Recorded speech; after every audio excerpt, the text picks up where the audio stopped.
Oke, kali ini saya akan menjelaskan praktikum pertemuan 4 pada modul 7 dan 8. Untuk soal yang pertama, jelaskan tentang mail server menurut pemahaman masing-masing. Server atau layanan internet berbasis cloud computing yang digunakan untuk mengirim dan menerima email dalam suatu jaringan mail server yang sama. Yang nomor 2, buatlah mail server menggunakan squirrel mail dengan syarat antar pengguna bisa saling bertukar pesan. Jadi untuk langkah pertama yaitu membuka sebuah browser. Setelah itu mengetikkan URL jarcom.com squirrel mail pada Linux desktop server yang pada awalnya desktop server sudah terkonfigurasi untuk melakukan squirrel mail. Setelah itu langkah kedua, login sebagai klien. Di sini saya menambahkan tes1, masuk pada squirrel mail. Setelah itu untuk yang ketiga, memilih sebuah address untuk ditujukan pada klien yang kedua.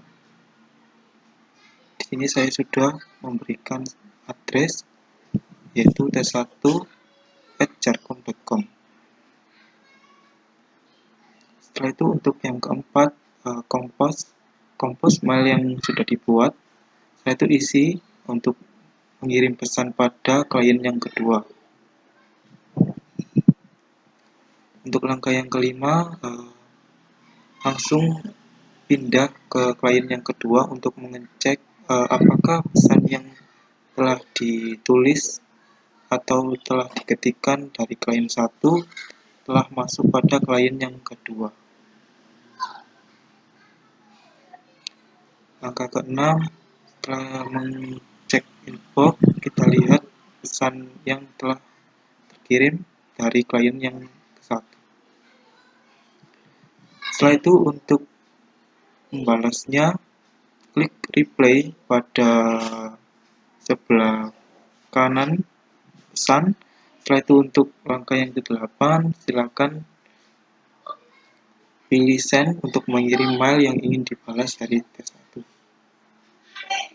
Setelah itu untuk langkah ke-9, sign out, login lagi pada klien yang ke-1 untuk melihat pesan yang telah dibalas dari tes2.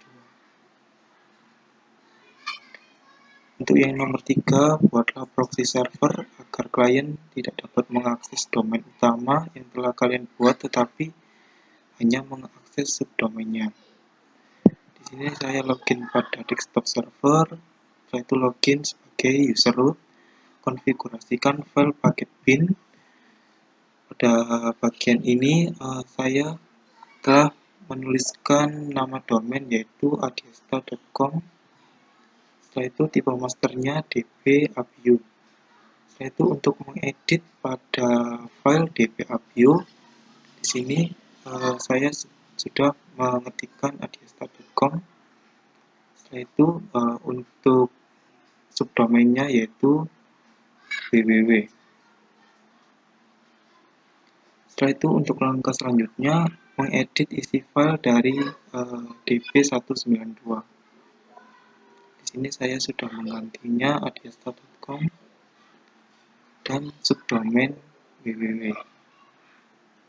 Setelah itu untuk langkah kelima, edit file resolve const. Pada bagian ini menambahkan adiasta.com name server 192.168.1.1.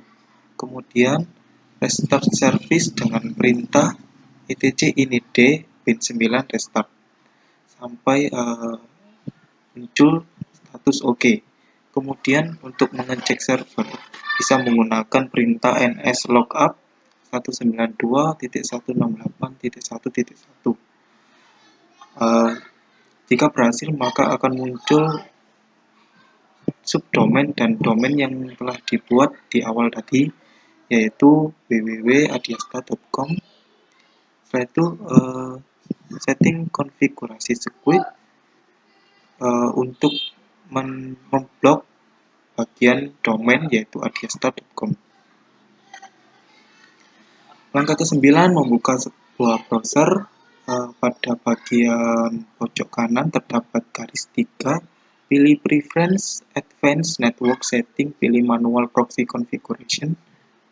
Di ini pada bagian Manual Configuration, isikan HTTP proxy 192.168.1.1 dengan port 3128, centang bagian Use this proxy server for all protocol agar SSL, FTP, dan SOP-nya sama.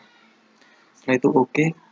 Kemudian ketika di page client, ketikkan URL domain yang telah dibuat, yaitu www.adiasta.com, maka tidak akan bisa masuk ke web karena pada domain tersebut telah di-blocking. Dan ketika klien mencoba untuk mengetikkan subdomainnya saja, maka bisa karena yang di-blocking hanya domainnya saja. Soal yang nomor 4 yaitu memblokir situs web dengan proxy. Situs yang diblokir yaitu YouTube, Instagram, dan Facebook. Langkah pertama, login di server, login sebagai user root, kemudian membuat file .etc squid domain block.txt, mengedit isi file yang telah dibuat yaitu youtube.com, instagram.com, dan facebook.com.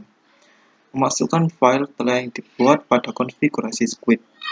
Pada bagian ini di bawah insert your own, tuliskan acltest src 192.168.2.1. Ini merupakan IP dari klien. Kemudian ketikkan acl domain block di st domain, yaitu file yang telah dibuat tadi yang berisi YouTube, Instagram, dan Facebook. Kemudian http access jadi test domain block, kemudian http access allow test. Setelah itu restart menggunakan service quit restart. Setelah selesai, pindah ke klien untuk setting preference advance.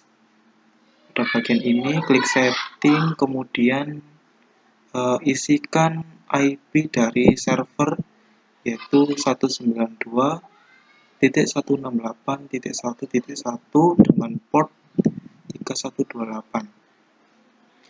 Kemudian lakukan percobaan pada klien dengan URL yang telah dilakukan blocking, YouTube, Instagram, dan Facebook.